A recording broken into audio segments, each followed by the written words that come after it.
ದಾಬಸ್ಪೇಟೆಯಲ್ಲಿ ಏನು trauma care centre ಅಂತ ನಾವೇನು ಹೇಳ್ತೀವಿ. ಸೊ ಅಲ್ಲಿ ಅದು 2022 ಅಲ್ಲಿ ಇನಾಗ್ರೇಷನ್ ಆಯಿತು.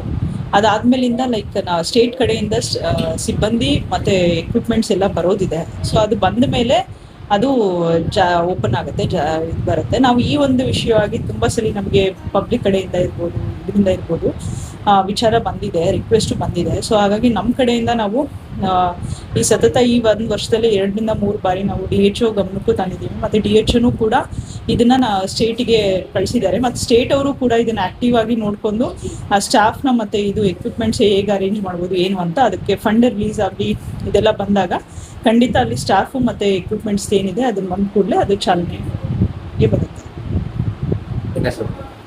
ನನ್ನ ಹೆಸರು ಡಾಕ್ಟರ್ ಪದ್ಮಿನಿ, ಪ್ರಭಾರ ತಾಲೂಕು ಆರೋಗ್ಯಾಧಿಕಾರಿ.